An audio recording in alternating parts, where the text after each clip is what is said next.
When we look at our data from the last couple of years and compare it to national data, we are now well below the NHSN median and mean rates for ventilator-associated pneumonia.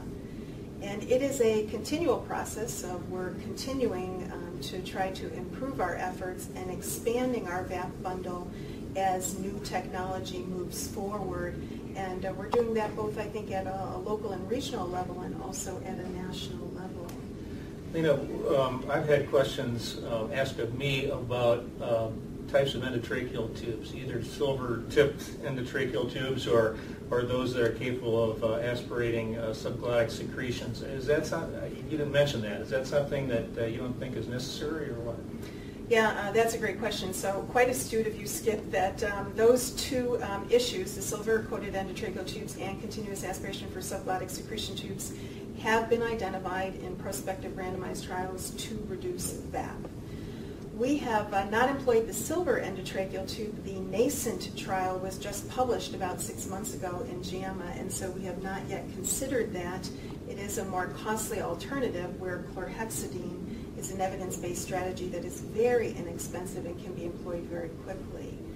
Regarding the CAS tubes, the continuous aspiration for subglottic secretion tubes, those tubes have also, in meta-analyses, been identified as an evidence-based strategy to reduce VAP. And some institutions do utilize those tubes. They've also been identified to actually prolong the time to ventilator-associated pneumonia. So even if your patient does get a pneumonia, it occurs later, and therefore it gives you time to get your patient potentially extubated. We have trialed the CAS tubes, and unfortunately they are a bit challenging to implement. They have an additional lumen on the end of the endotracheal tube that is connected to intermittent suction to suction the secretions in the supraglottic area.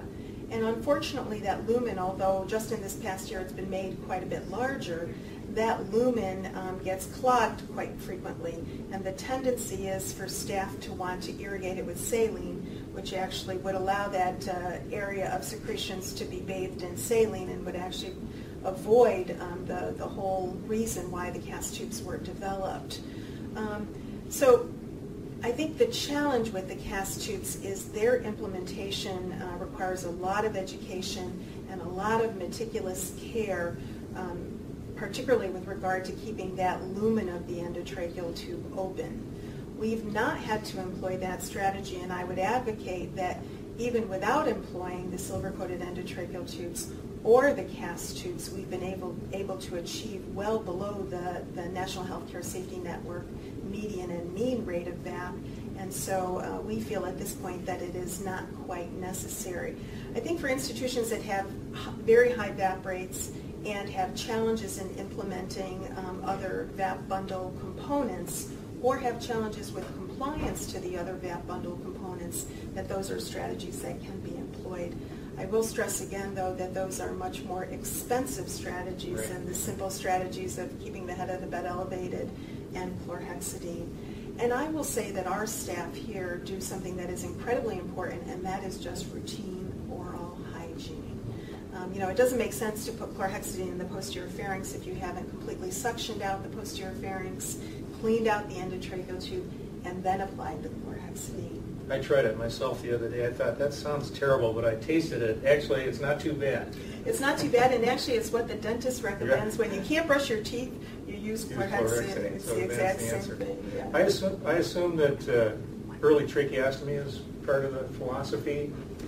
Correct. So particularly in patients who we know are going to have prolonged mechanical ventilation, early tracheostomy has been documented as another evidence-based strategy to reduce VAP. It diminishes the dead space. It also doesn't have the secretions that pool in the posterior pharynx because it's below the glottis. So we have a number of patient populations where we perform early tracheostomy.